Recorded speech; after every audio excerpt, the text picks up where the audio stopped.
Bonjour à toutes et à tous et bienvenue sur l'heure du réel. Merci d'être présent pour cette nouvelle vidéo. Depuis le mercredi 22 juillet 2026, un incendie d'une ampleur exceptionnelle ravage la Gironde. Au dernier bilan disponible au moment où je prépare cette vidéo, environ 42 000 hectares avaient été parcourus par les flammes. Oui, 42 000 hectares. Pour que vous puissiez mesurer ce que cela représente, c'est environ 4 fois la superficie de Paris intramuros. C'est énorme. Plus de 200 000 évacuations préventives ont été organisées au cours de la catastrophe. Des centaines d'habitations ont été détruites ou endommagées. Après une violente reprise du feu dans la soirée du dimanche 26 juillet, les secours sont restés confrontés à une situation fragile et susceptible d'évoluer rapidement. Des communes évacuées, des routes coupées, des habitants chassés de leur maison, des familles qui ignorent ce qu'elles retrouveront en revenant, des exploitations agricoles menacées, des animaux déplacés en urgence, des milliers de professionnels et de volontaires mobilisés jour et nuit. Et dans ce contexte général d'incendie en Gironde, 2 sapeurs-pompiers ont perdu la vie. Ils sont morts le mardi 21 juillet, la veille du départ du gigantesque incendie, commencé le 22 juillet, alors qu'ils combattaient un autre feu aux abords de l'aéroport de Bordeaux-Mérignac. Il ne faut pas confondre les deux événements, mais il faut mesurer ce que cela signifie. 2 professionnels sont morts dans l'exercice de leur mission, au cours de cette période dramatique pour la Gironde. 2 hommes sont partis combattre l'incendie. Ils ne sont pas revenus. Je vais donc commencer par rendre hommage à ces 2 pompiers, à leurs familles, à leurs proches, ainsi qu'à leurs collègues. Mes condoléances. Je veux également saluer les sapeurs-pompiers professionnels et volontaires, les pilotes de bombardiers d'eau, les militaires de la sécurité civile, les forces de l'ordre, les personnels de communes, les agriculteurs, les bénévoles et tous les habitants qui s'entraident et luttent. Ce sont eux qui affrontent les flammes, ce sont eux qui respirent les fumées, ce sont eux qui défendent les maisons, ce sont eux qui sauvent des animaux, ce sont eux qui travaillent jusqu'à l'épuisement, ce sont eux qui risquent leur vie. Mais leur courage ne doit pas servir de paravent aux responsables politiques. Ils ne doivent pas permettre d'éviter les questions. Il doit au contraire nous obliger à les poser. Car un incendie ne se combat pas uniquement lorsque les flammes sont déjà devant les habitations. Il se combat avant, par le débroussaillement, par l'entretien des pistes, par la disponibilité des points d'eau, par la surveillance, par la présence humaine sur le territoire, par les effectifs, par les véhicules, par la maintenance des avions, par les commandes passées suffisamment tôt, par l'anticipation. Or, pendant que la France brûle, que voyons-nous? Des responsables qui commentent, des responsables qui se déplacent, des responsables qui se font photographier, des responsables qui remercient le secours, des responsables qui annoncent des réunions. Mais la question essentielle reste entière. Qu'ont-ils fait avant que la France brûle? Depuis des années, les Français entendent parler de canicules, de sécheresse et d'incendies qui deviendraient plus fréquents et plus violents. À chaque vague de chaleur, les cartes météorologiques deviennent rouges. Les températures occupent les journaux télévisés. Les responsables politiques nous expliquent que le danger est connu, que les saisons de feu vont s'allonger et que de nouveaux territoires seront exposés. Puis, lorsque les flammes apparaissent, la réponse est déjà prête. C'est le changement climatique. Nous vous avions prévenu. Oui, la chaleur augmente le danger. Oui, la sécheresse rend la végétation plus inflammable. Oui, le vent peut accélérer brutalement la propagation. Ce sont des faits. Mais précisément, si le danger était connu, alors le pays devrait être préparé. On ne peut pas annoncer pendant des années que les incendies deviendront plus graves, puis agir comme si leur arrivée était imprévisible. Non. On ne peut pas expliquer que les étés seront plus secs, puis attendre le mois de juillet pour redécouvrir l'importance du débroussaillement. Non. On ne peut pas annoncer que plusieurs régions pourront brûler simultanément, puis dépendre d'une flotte vieillissante dont plusieurs appareils peuvent être immobilisés. On ne peut pas utiliser le risque climatique pour imposer des contraintes aux citoyens, puis utiliser ce même risque pour effacer la responsabilité de l'État. Plus le danger est présenté comme certain, plus l'obligation de préparation est forte. Si les incendies deviennent plus nombreux, les moyens doivent augmenter. Si les saisons de feu s'allongent, les effectifs doivent suivre. Si de nombreux territoires deviennent vulnérables, leur protection doit être adaptée. Le climat n'entretient pas les pistes. Le climat ne contrôle pas le débroussaillement. Le climat ne vérifie pas les points d'eau. Le climat ne vote pas le budget de la sécurité civile. Le climat ne commande pas les canadaires. Le climat ne signe pas les contrats de maintenance. Ce sont des décisions humaines. Ce sont des choix politiques. Et ceux qui prennent ces décisions doivent répondre de leurs résultats. Regardez maintenant la contradiction. Les Français paient des impôts, des taxes nationales, des taxes locales, des prélèvements sur le travail, des taxes sur l'énergie, des taxes sur les carburants, des contributions environnementales, des prélèvements sur le logement et la consommation. À longueur d'année, on leur explique qu'il faut encore contribuer, encore consentir à un effort, encore accepter une restriction, encore financer une nouvelle priorité. Mais lorsque vient le moment de protéger le territoire, les réponses changent. Les services d'incendie seraient sous tension. Les départements manqueraient de marge financière. Il faudrait attendre pour réformer le financement. Il faudrait patienter plusieurs années avant de recevoir les nouveaux avions. Les communes devraient contrôler davantage, mais avec des moyens humains limités. Les équipements vieilliraient. Les véhicules coûteraient trop cher. Alors, posez-vous la question. Lorsque l'État prélève autant, comment peut-il encore expliquer que l'argent manque pour protéger les habitations, les territoires et la vie de ceux qui interviennent? Cette question n'est pas secondaire. Elle concerne la mission la plus élémentaire de la puissance publique, protéger la population. Le 28 avril 2026, Laurent Nunez a lui-même déclaré devant le Sénat que le système de financement de la sécurité civile était à bout de souffle. Il évoquait l'augmentation des charges, l'explosion des interventions de secours aux personnes et les réformes incendiaires. Les propositions concernant le financement étaient renvoyées au projet de loi de finances pour 2027, tandis qu'un nouveau projet de loi était prononcé pour l'automne 2026. Autrement dit, quelques mois avant la catastrophe, le ministre reconnaissait officiellement que le problème n'était pas réglé. La réforme attendait, le financement attendait, la loi attendait, les avions attendaient. Le feu, lui, n'a pas attendu. Voilà ce qu'il faut montrer aux Français. Des crédits existent, des véhicules sont achetés, des avions sont loués, des investissements sont réalisés, mais le système reste reconnu comme étant à bout de souffle. Alors le problème n'est pas seulement de savoir si une ligne budgétaire augmente ou diminue. Le problème est celui des priorités, de l'anticipation, de la bonne exécution des dépenses et de la capacité réelle disponible lorsque la catastrophe commence. Après les incendies gigantesques de 2022, Emmanuel Macron avait annoncé le renforcement de la flotte aérienne française. L'objectif affiché était de passer de 12 à 16 Canadair. Le message était clair. Après la catastrophe, la France allait se réarmer. Bien. Mais 2 ans plus tard, le 21 février 2024, un décret a annulé 52,8 millions d'euros de crédits consacrés à la sécurité civile. Selon un rapport du Sénat, cette annulation a contraint la Direction générale de la sécurité civile à renoncer, pour l'année 2024, à la perspective de commander 2 Canadair supplémentaires en dehors du programme européen. Le Sénat concluait alors que le calendrier d'acquisition annoncé par le président de la République en 2022 semblait désormais écarté. Vous voyez ici la chaîne des décisions?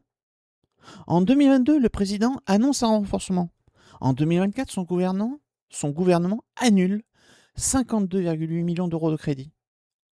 Cette annulation contraint l'administration à abandonner la commande prévue de 2 Canadair supplémentaires cette année-là. Et en 2026, la géante brûle de nouveau, tandis que les avions promis ne sont toujours pas disponibles. Ce fait ne prouve pas à lui seul que 2 avions supplémentaires auraient empêché la catastrophe. Il prouve quelque chose de plus précis. L'État avait reconnu la nécessité d'augmenter la flotte. Il avait annoncé un calendrier. Puis une décision budgétaire a directement contribué à repousser cette augmentation. Ce n'est pas une impression. Ce n'est pas une rumeur diffusée sur les réseaux sociaux. C'est écrit dans un rapport parlementaire. Une promesse avait été faite. Des crédits ont ensuite été annulés. La commande a été abandonnée pour 2024 et le calendrier présidentiel n'a pas été tenu. Lorsqu'il s'agit d'écologie, le pouvoir s'étalait très vite. Il sait créer une norme, il sait imposer une échéance, il sait taxer un carburant, il sait restreindre la circulation, il sait expliquer aux propriétaires qu'ils devront engager des travaux coûteux. Il sait demander aux Français de changer de voiture, de modifier leur chauffage ou de réduire leur consommation. Lorsqu'il faut contraindre le citoyen, le calendrier est très précis. Telle voiture sera interdite à telle date, tel équipement devra être remplacé, telle taxe devra être payée, telle règle devra être appliquée. Mais lorsqu'il faut protéger concrètement le territoire, les dates deviennent beaucoup plus lointaines. Pour réformer le financement de la sécurité civile, il faut attendre. Pour recevoir les Canadair, il faut attendre. Pour renforcer durablement les services, il faut encore négocier. Pour contrôler le débroussaillement, les communes doivent composer avec leurs moyens. Voilà le problème de l'écologie punitive. Elle concentre les contraintes sur les particuliers, tandis que la protection concrète, dépendant directement des pouvoirs publics, reste insuffisamment préparée. Une politique écologique sérieuse ne consiste pas seulement à contrôler les émissions des citoyens. Elle consiste à protéger les zones sensibles, à entretenir les accès, à disposer de points d'eau opérationnels, à faire respecter le débroussaillement, à soutenir les activités agricoles qui maintiennent les espaces ouverts, à financer les pompiers, à renouveler les avions, à préparer les communes et les habitants. L'écologie concrète protège, et l'écologie punitive contraint. Et les incendies actuels montrent un pouvoir beaucoup plus rapide lorsqu'il faut imposer un effort aux Français que lorsqu'il faut préparer le territoire. Aucun gouvernement ne peut empêcher chaque départ de feu. Non. Un mégot peut provoquer un incendie. Une machine peut produire une étincelle. Une installation électrique peut connaître une défaillance. Un acte volontaire peut déclencher une catastrophe. Un vent violent peut rendre la progression presque incontrôlable. Mais ne pas pouvoir empêcher chaque étincelle ne signifie pas ne rien pouvoir faire. Tout l'enjeu est d'éviter qu'un feu limité devienne un méga-feu. Il faut contrôler le débroussaillement, entretenir les pistes, vérifier les réserves et les points d'eau, surveiller les zones sensibles, préparer les évacuations, informer les habitants, former le personnel, prépositionner les moyens avant les journées les plus dangereuses. Dans le massif des Landes de Gascogne, la prévention repose notamment sur la réglementation du débroussaillement, l'entretien des réseaux et des pistes, la limitation des activités dangereuses et le travail des associations de défense des forêts contre l'incendie. Ces mécanismes sont connus. Ils existent précisément pour faciliter l'intervention des secours et limiter les conséquences des départs de feu. Mais une obligation qui n'est pas contrôlée n'est pas une véritable politique. Une brochure ne débroussaille aucun terrain. Une campagne de communication ne remplace pas les agents chargés de vérifier. Une déclaration ministérielle ne retire aucune broussaille. Il faut aussi parler de la déprise agricole. Lorsque des exploitations disparaissent, des terres autrefois cultivées ou pâturées peuvent devenir des friches. Les espaces ouverts se referment, la végétation devient plus continue, le feu trouve davantage de combustible. Et regardez ce qui se passe lors des catastrophes. Des agriculteurs arrivent avec leurs tonnes d'eau, leurs tracteurs, leurs engins. Ils connaissent les chemins, ils connaissent les parcelles, ils voient les fumées. Ils peuvent aider à créer des coupures ou à protéger les exploitations. Un agriculteur ne produit donc pas uniquement de la nourriture. Il entretient et surveille une partie du territoire. Voilà ce qu'il fallait renforcer avant. L'entretien, le contrôle, la surveillance, la formation, les équipements, la disponibilité des secours. Pas seulement les commentaires lorsque les flammes sont déjà là. La flotte nationale de la sécurité civile comprend officiellement 12 Canadair, 8 Dash et 3 Bicraft. Elle dispose également d'hélicoptères, tandis que d'autres appareils peuvent être loués pendant les saisons de feu. Ces moyens existent, mais le nombre inscrit dans un document administratif ne suffit pas. Lorsqu'un incendie commence, les questions importantes sont beaucoup plus concrètes. Combien d'appareils peuvent décoller immédiatement? Combien sont immobilisés? Combien peuvent être concentrés sur le feu principal? Combien doivent rester disponibles pour un autre départ de feu? Combien d'équipages peuvent assurer les rotations? Dans cette crise, une partie importante des 12 Canadair a été indisponible à certains moments en raison des opérations de maintenance. La maintenance est indispensable. Personne ne demande d'envoyer des pilotes dans des appareils qui ne seraient pas sûrs. Mais lorsqu'une flotte est ancienne et numériquement limitée, l'immobilisation de plusieurs appareils réduit très rapidement la capacité opérationnelle. Sur le papier, la France possède 12 Canadair. Dans le ciel, elle ne dispose que de ceux qui peuvent réellement décoller. Voilà la différence entre l'inventaire et le réel. Les nouveaux appareils européens sont annoncés pour 2028. 2 Canadair supplémentaires financés dans le budget français doivent ensuite contribuer à porter la flotte à 16 appareils, mais leur livraison ne sera pas immédiate. Le Sénat souligne même les délais industriels et les difficultés de renouvellement. Les premiers nouveaux appareils sont attendus en 2028. Le feu, lui, est là en 2026. On nous répondra qu'un avion ne se construit pas en quelques semaines. C'est vrai. C'est précisément pour cette raison qu'il fallait prendre les décisions suffisamment tôt. Le délai industriel ne peut pas devenir l'excuse de l'attente politique. Gouverner, ce n'est pas annoncer des avions lorsque le pays brûle.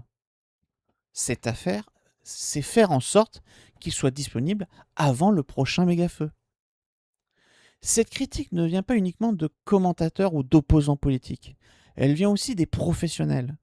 Bruno Ménard, représentant du syndicat des sapeurs-pompiers volontaires de France, a déclaré publiquement que les moyens aériens n'étaient pas suffisants. Pendant l'incendie girondin, il a également expliqué que, sur le terrain, les pompiers ne pouvaient plus toujours attaquer directement le feu et qu'ils étaient parfois contraints de l'attendre pour essayer de le contenir. Écoutez bien ce que cela signifie. Les secours ne décrivent pas un feu qu'ils dominent totalement. Ils décrivent un incendie d'une telle puissance qu'ils doivent parfois renoncer à l'attaque directe et se repositionner et tenter de contenir sa progression. Pendant ce temps, les responsables politiques parlent de moyens renforcés, de flottes doublées, de dispositifs exceptionnels, de mobilisation totale. Mais le professionnel, lui, dit que les moyens aériens ne suffisent pas. Qui faut-il écouter ?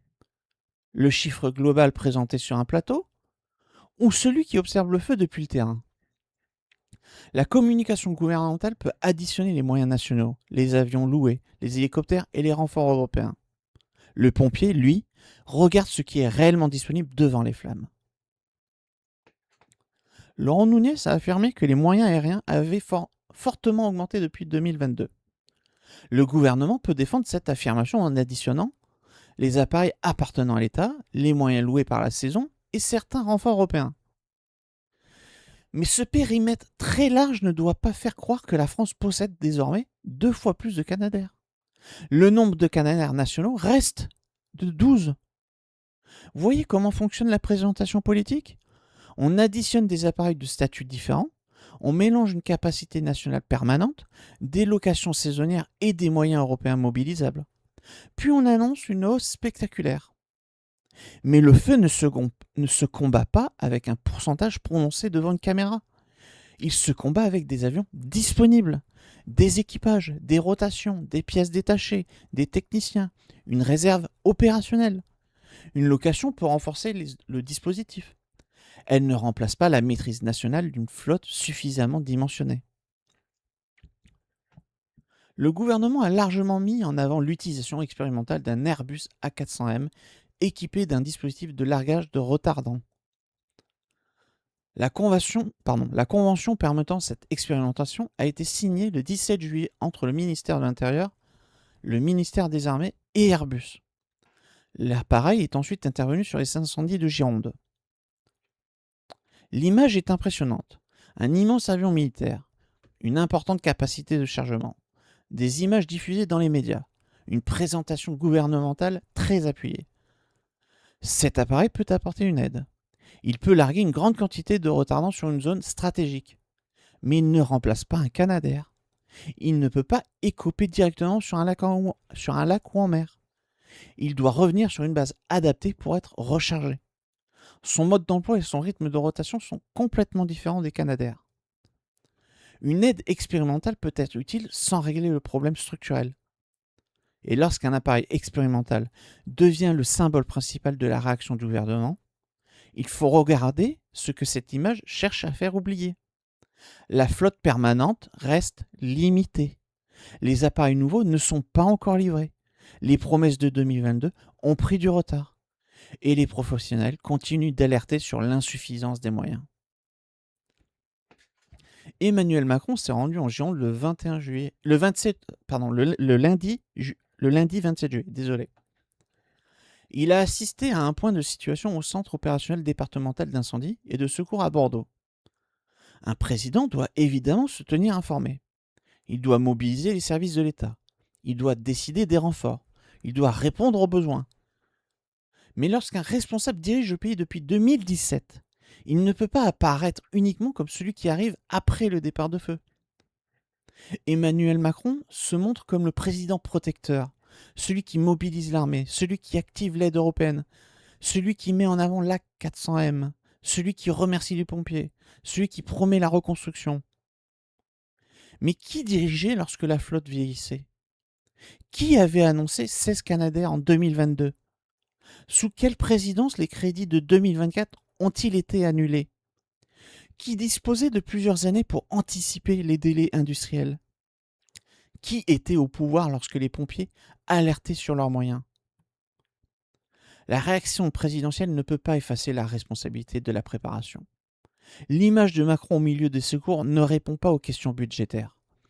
Une cellule de crise ne remplace pas les équipements qui auraient dû être commandés plusieurs années auparavant.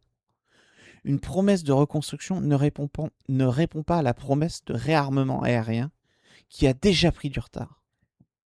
Voilà ce que les Français doivent savoir et voir.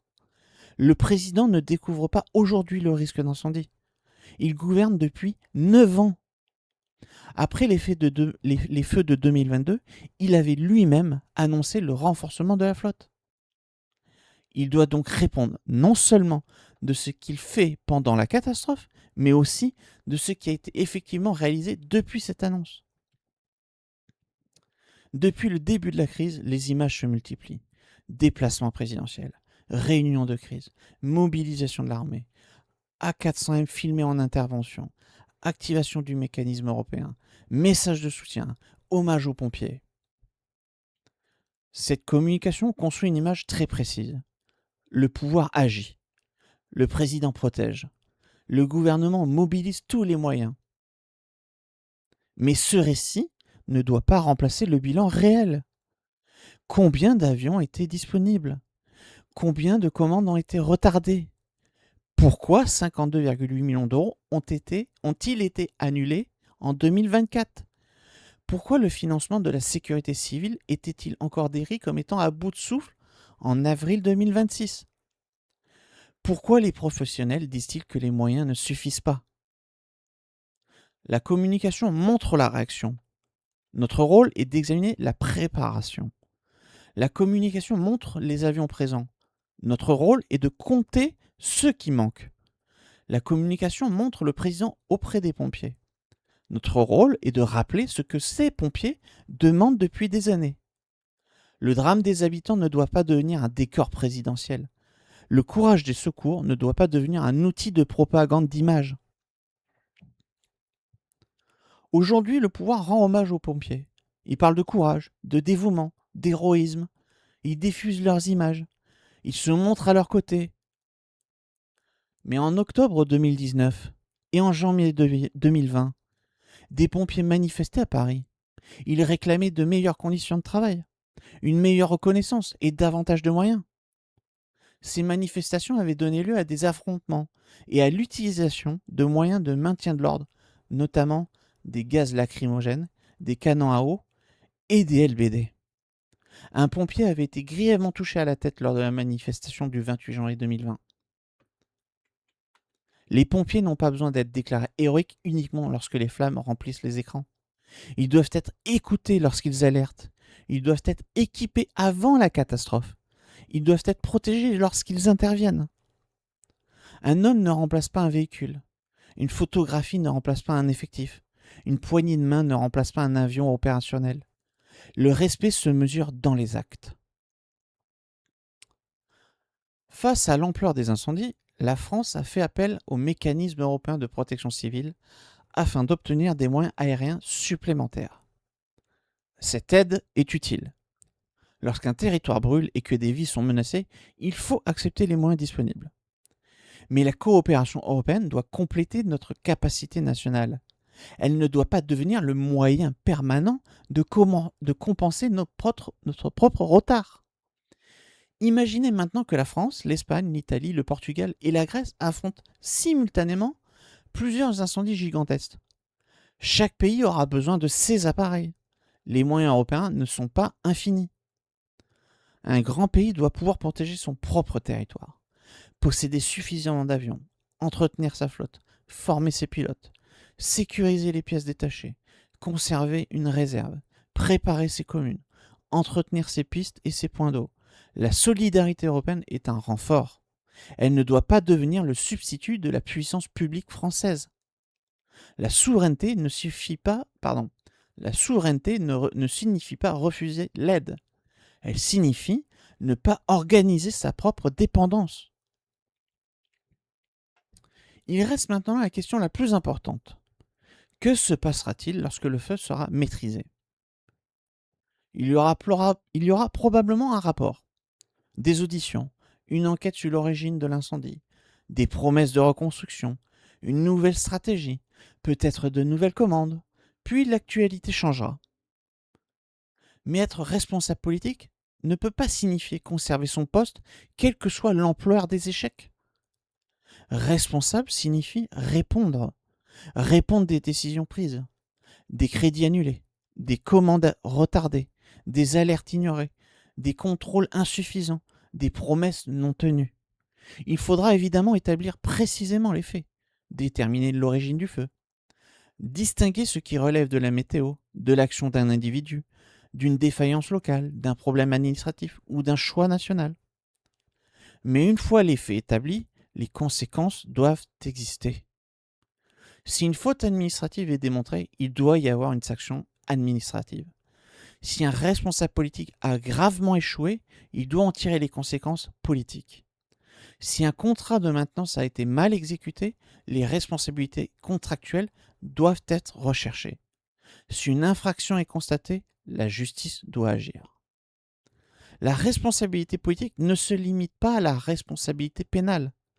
Un ministre peut ne pas avoir commis de délit et avoir échoué. Un dirigeant peut ne pas avoir provoqué l'incendie et avoir insuffisamment préparé le pays. Un responsable peut respecter formellement la loi tout en ayant pris de mauvaises décisions ou laissé se dégrader une capacité essentielle. Demander des conséquences ne signifie pas condamner quelqu'un avant l'enquête. Cela signifie refuser qu'après l'enquête, les fautes établies restent sans effet. Une responsabilité sans conséquence n'est pas une responsabilité. C'est seulement un titre. Lorsque les flammes seront maîtrisées, il faudra poser des questions simples.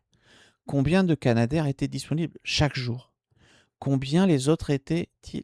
Pourquoi les autres étaient-ils immobilisés ? Combien de temps les opérations de maintenance ont-elles duré ?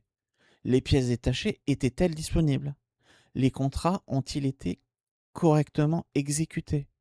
Pourquoi les crédits de 2024 ont-ils été annulés ?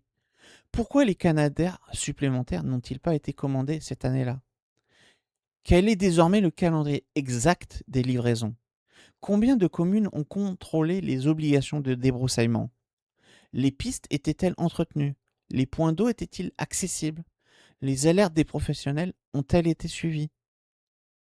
Et il faudra vérifier ce qui est réellement décidé après la catastrophe.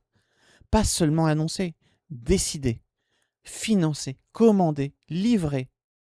Il ne faudra pas seulement un nouveau rapport, il faudra des dates, des budgets exécutés, des avions livrés, des contrôles réalisés, des responsabilités identifiées.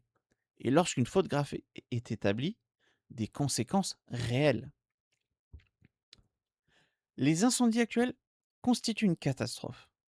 Ils montrent la puissance du feu, la vulnérabilité de nos territoires, le courage de nos secours. Ils montrent les conséquences de la chaleur, de la sécheresse et du vent. Mais le climat ne doit pas devenir une excuse universelle. Il ne doit pas effacer les responsabilités humaines et politiques. Il ne doit pas servir uniquement à imposer de nouvelles taxes, de nouvelles normes et de nouvelles restrictions aux Français. Le pouvoir demande aux Français d'anticiper, mais le pouvoir demande aux Français d'investir. Mais l'État devait investir dans ses pompiers, ses avions et la protection du territoire. Le pouvoir impose des échéances écologiques aux citoyens, mais il a laissé le calendrier de renforcement des caners prendre du retard.